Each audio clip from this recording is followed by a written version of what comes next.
think we're live now. I think somehow we've all had a drink and we've got our vocal cords in order.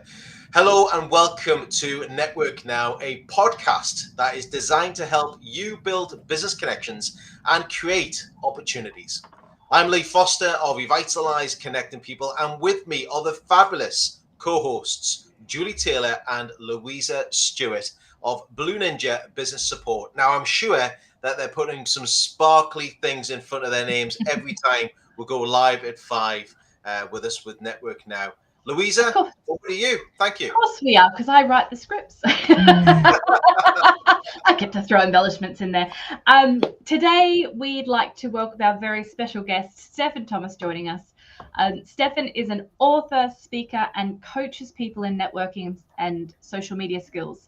He says his biggest achievements are being asked to write Business Networking for Dummies, which he has since written further books on networking, speaking in front of 2,500 people in 2016, and very recently being booked by BT for a major national conference at their HQ in London.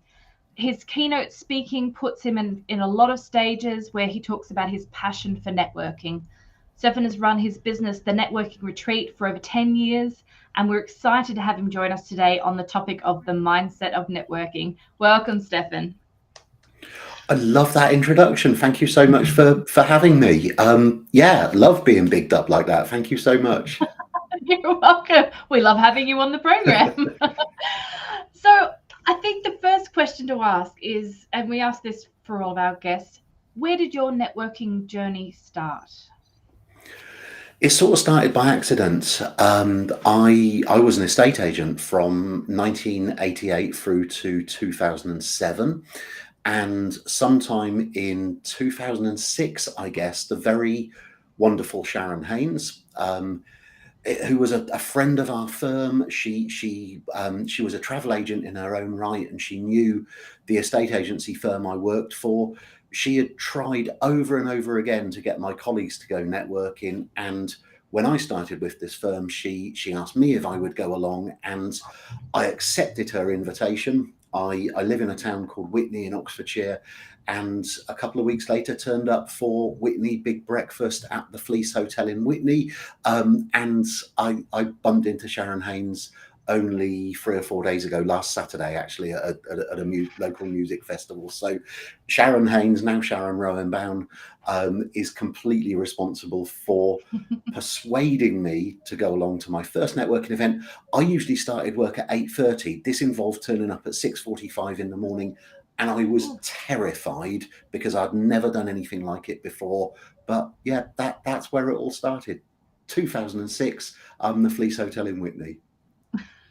Amazing. I think a lot of stories start with that a small step forward, and I think you like to promote.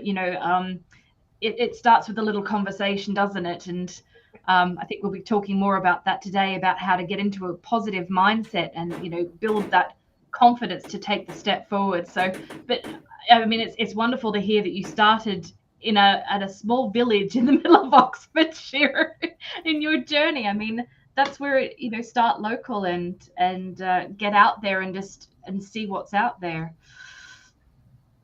I'm still here as well. Still here talking to you today from Witney in Oxfordshire. So yes, that's never moved. It's so very true that it just takes one person or somebody to break into that opportunity, and it's where, as you always say, those conversations lead you into the opportunity, because you could have those multiple conversations. The big thing for me as well, Stefan, that I want to ask you was in regard to the tipping point. We always find a mark in our journey that there's always a chance where just literally the floodgates open up. But the biggest thing I want to ask you first is, what was the biggest challenge for you for networking and literally getting to that tipping point? What was the biggest challenge to overcome that literally led in to a tipping point, opening up the floodgates for engaging in bigger networks? Yeah, I think the first challenge was that I was selling something that no one wanted to buy. My first business, I'd signed up for a franchise to run a local magazine. That's what I was doing when I left the estate agencies. And when I first started networking in my own right, I I had a very expensive advertising package that people didn't want to buy. And networking was really useful because it sped up the process of understanding actually, yeah, I was doing something that no matter what I did with it, no one was going to buy. And I was very literally flogging a dead horse. That was the first challenge. The second challenge was that I was a bit icky about charging for things for far too long. I did that small business thing about going out there, doing a load of networking, talking to people, being lovely to people, and really busily going bankrupt in the background because I didn't like to bring up that uncomfortable subject of money. So the challenges, if you like, were pretty much created by me. It's a real benefit that networking, the silent feedback, no one wanted to buy from me, and then the more helpful feedback when very helpful business mentors that I came across started to coach me in how to actually ask people to pay me. Those two things I think were the challenges at first. So it's the people that you have around you that give you the great advice, and it's sometimes listening to that advice as well. I think that's such a big thing, Stefan, that you talk upon there. And again, it's always those people that you've got to ask the questions to get the right response back from them as well. Yeah, absolutely. And as you've just said, listen to the advice. You don't have to take all of it, but at least listen. And if people are giving you the advice for the right reasons, one of the biggest benefits of networking I've had over the years has been the advice I've had from other people, the guidance I've had from other people, and also just watching how other people approach things and learning from doing that as well. I saw a great quote on social media this week, and it said, "You have one mouth and two ears, so listen." Yeah, definitely. And Stefan, what would you say having a networking mindset's about? What sort of tools have you found useful? What's your mindset when you go networking? Yeah, that's a question that I've really thought about. My mindset when I go networking is to understand one thing, and that is that I'm not in a sales meeting, that everyone else who turned up at the networking event turned up for their purposes, not mine. So an example of that is that if I turned up to you folks and I'd phoned you in advance and said, "Hey, I've got this service, I really think you'll be interested in it. Will you give me 10 minutes to come and explain it?" When we had that meeting, you would be expecting me to sell to you, to explain a little bit about my service. When you go to a networking event, that's not the case. Other people aren't in the room to be your prospects, to be prospective customers. Other people aren't in the room for you to sell to them. So my mindset at networking is that I actually set my bar really low. I'm not going there to make sales. I'm going there to start conversations. Every big opportunity starts with a little conversation. Where did we get 4 minutes in before I said it? Every big opportunity starts with a little conversation. And I go to networking events to start little conversations that we can then take forward in future. Great tips. Thank you. And it's also as well looking at see how important it is to understand who you're networking with. You talk about starting the conversation as well, and it's that big opportunity, that little discussion that starts to happen. But before you went networking before, did you get a further understanding about your networking audience? Did you know who you're going to speak to? Did you put any planning behind that, Stefan? No, and I still don't. And this is the answer which surprises people. Every big opportunity starts with a little conversation. You never know where those little conversations are going to take you. For example, I've just been referred into BT.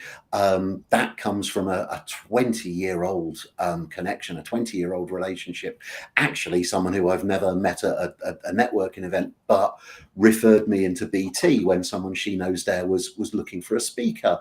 I don't judge anyone based on their ability to buy from me, whether they're the right audience for me.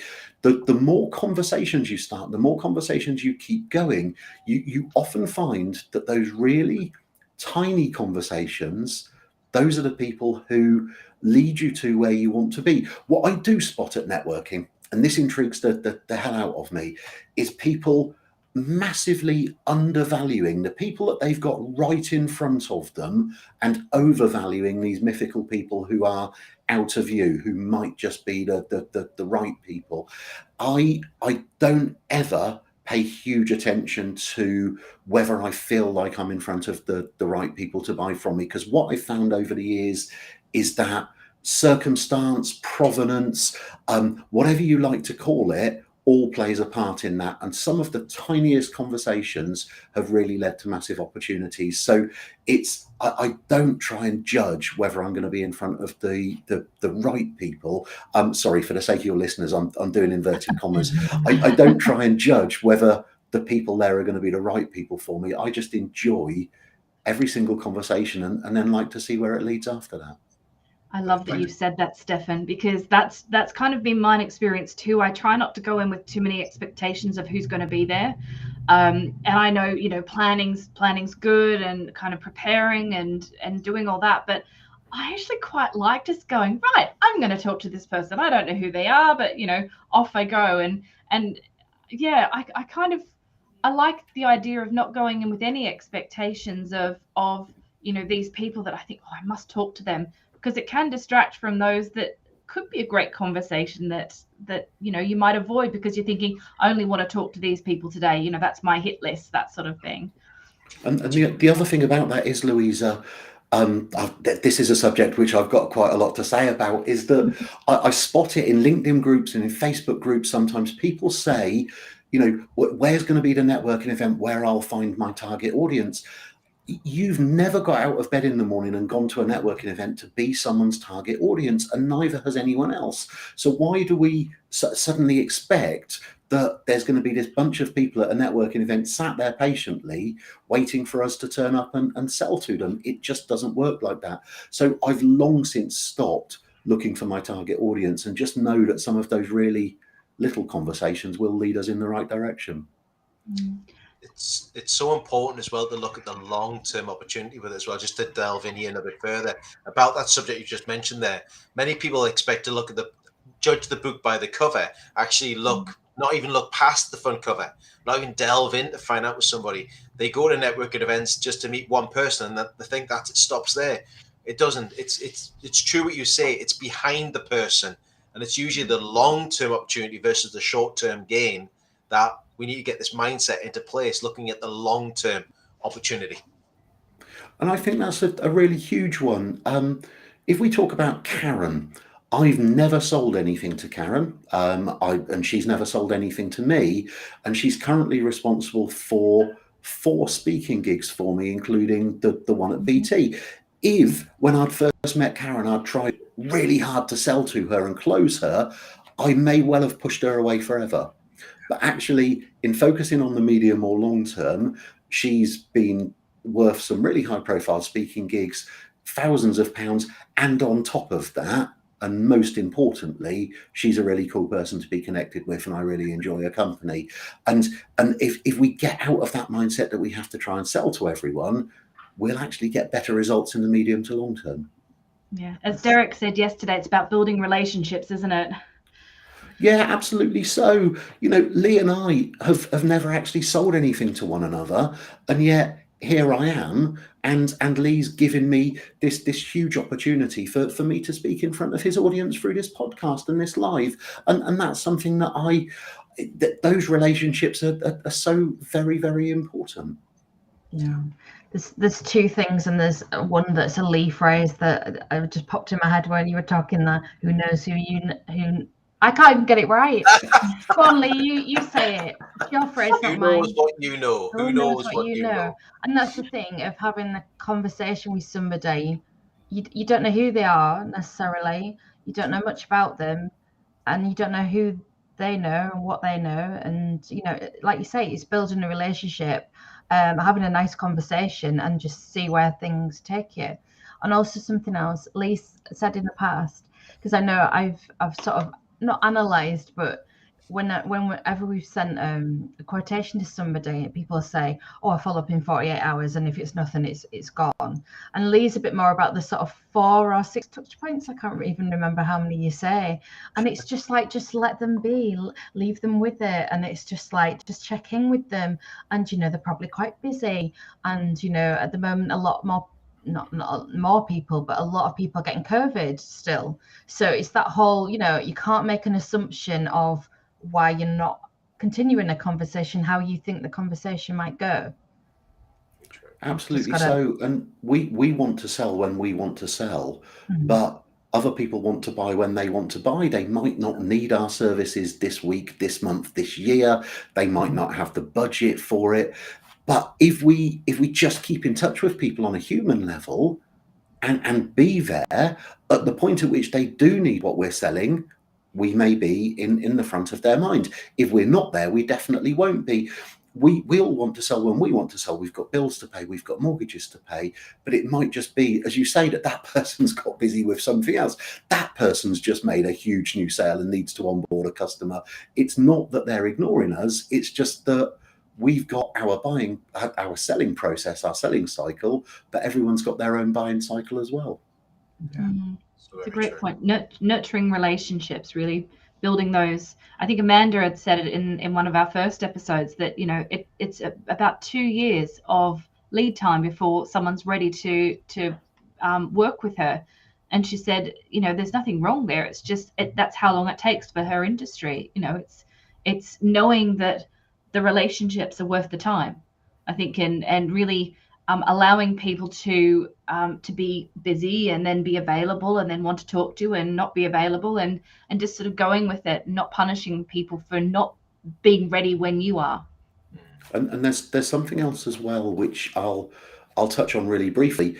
Trust isn't a light switch. It's not either on or off. So after someone has first met me, they might trust me enough to invest a little bit of time in looking at one of my videos or something like that. They might trust me enough to go and spend a tenner on one of my books. To put me on stage at their annual conference, that takes a shed load more trust. So a lot of that is down to how much effort we put into each relationship. If we're expecting people to switch so that they use us as their financial advisor, or they use or they use us for their business support and virtual assistance, or they switch their accountancy to us, that sort of thing takes a huge amount of trust from people, and people underestimate how much effort we should put in to build that relationship. So it might be 5 minutes before someone's trusts me enough to invest a tenner in a book. It may be several years before they trust me enough to pay me to speak at their events. Trust isn't a light switch. It's up to how much effort we put into everything as well. Yeah. And we've talked about many times about the know, like, trust. The trust is the third step in that. You've got to go through you've got to put the effort in and, be available to somebody when they're available as well, and not just be like, oh, I've not heard from you for months. You just don't know what's going on in people's lives. So no, definitely. Absolutely. So Stefan, in your opinion, what stops people from networking? What kind of puts up the blockers that they can't seem to get into the mindset of being able to network? Fear. It was Andy Lapata got there several years before me and wrote the book And Death Comes Third, which talks about people's fear of public speaking, and that being the top fear that people have got, and people associate networking with public speaking because very often you have to do a 60 seconds. Fear puts people off networking, and then a misunderstanding. People don't get it, as we've been discussing in this conversation this afternoon. They may try networking once, no one buys from them at that one event, and they write it off as a failure, not seeing the medium to long-term benefits there. So I believe it's fear of having to go out and speak in front of a ton of people, which is such a tiny part of networking anyway. But I do completely get why that makes some people nervous. And secondly, a misunderstanding of what networking is and the opportunities it can open up for them if they get it right. And what can those people do then to try to improve their ability to public, to stand up and do their 60-second introduction, or to really just walk up to a stranger and have a conversation? What would you say? A couple of things. Both of them are really simple. If anyone is considering going to any of the Revitalise events, if you're a tiny bit scared about doing it, send Lee a message, have a chat with him, or have a chat with Jay or any of the other members that you see out there, and work out someone that maybe you can buddy up with when you go to your first event. If you are going somewhere else in the country and aren't in touch with the organisers, get on social media, start to make relationships with people who are going before you get there, and then you won't be walking into a room full of people who you don't know. My really good friend, Lisa Cherry, the first time she came to a networking event, she got in touch with another friend of hers who also ran a business, and they came together so that one of them didn't have to walk in on their own. I think all of those things just really help you to feel like you're not the new boy or girl at school. Get in touch with the organisers, find out who they are on social media and connect with them, or take along a buddy the first time that you go so you feel a bit better about it. There is tons of training out there on YouTube and everywhere else about how to deliver your 60-second introduction without you even having to pay for that training. So get in touch with that first, go and find some of that on there as well, and that might help you feel a little bit better about it too. I think that actually answers one of the questions that I was going to ask there. Is, there's many people probably watching and listening to the show today, and we're talking about what would be your key advice for somebody who wants to start networking. And I think one of those key ones you've just mentioned there is a lot of people have that misunderstanding that they're being told they have to sell to the room. You mentioned that before, is actually they think networking, you're selling to the room 24/7. It's a lot more than that. It's about building up the long-term relationship. But if you could pick out, say, your top 3 pieces of advice, what would they be in order, 3, 2, and 1, for starting to networking for somebody that's out there now listening to us today, Stefan? Number 3 would definitely be that every big opportunity starts with a little conversation. And remember, at the networking event, that all you're looking to do is start the conversations. Yeah. So many people believe that they have to start and end the conversation at their very first networking event. So, hey, it's nice to meet you. This is what I do. Would you like to buy from me? That's not what the networking event is all about. All you're looking to do at a networking event is start a conversation. So that's piece of advice number 3, doing it in that order, aren't we? Piece of advice number 2 would be to show up, and show up regularly. It was really simple for me when I started going networking. If I saw someone once a year, the relationship's going to take many years to build.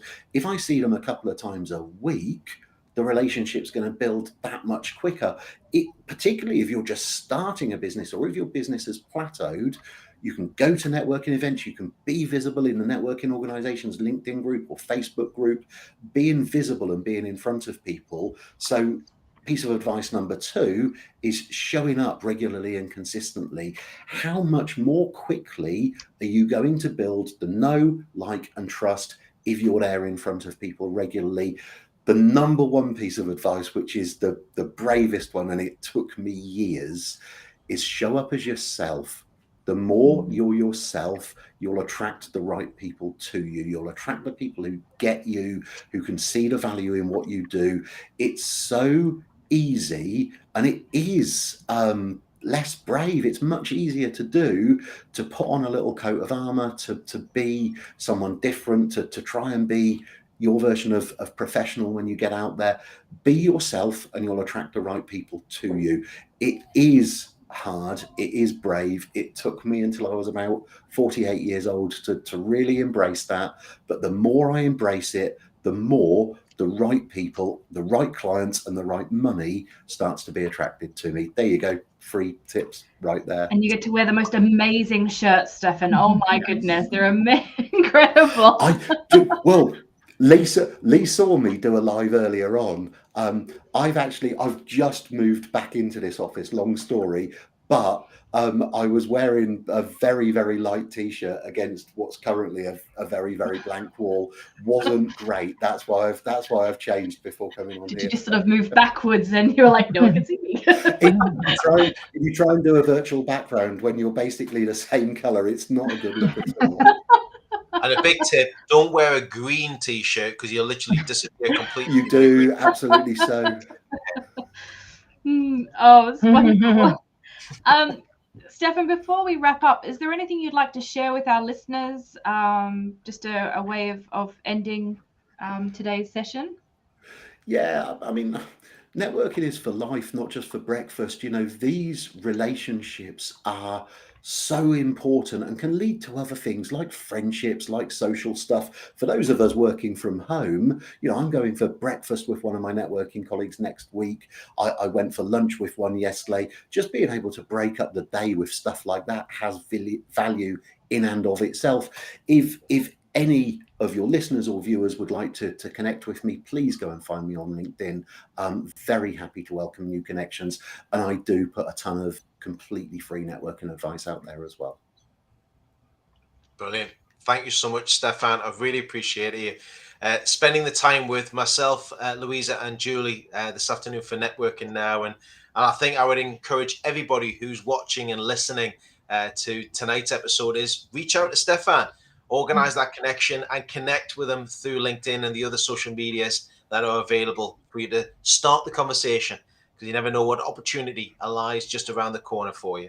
I think that just wraps it up for today's session. So I'd like to say a big thank you so much to Stefan for joining us on Network Now. Thank you very much, Stefan. Appreciate it today. Such amazing tips and thoughtful conversations from today's session, really. Tomorrow, we're going to be joined by a man from across the pond. Yes, from the United States. It's Bill Guertin, the 800-pound gorilla. And he is describing himself as an 800-pound gorilla. You'll have to join us tomorrow to find out more about what we mean by that and what he has on offer in regards to what he does across the pond for many people online and offline. Thanks very much. Julie, back to you. So make sure you follow us on LinkedIn, Facebook, and subscribe to YouTube on the Revitalize and Blue Ninja social media channels. Check out our podcast, Network Now, on Anchor FM and Spotify for other great conversations. Thanks very much, everybody. We'll see you back live at 5 tomorrow. Thanks to Louisa, thanks to Julie, and most importantly, thank you to Stefan and to you all for watching and listening to us today. Take care, everybody. Bye-bye for now. Thanks. Bye. Bye.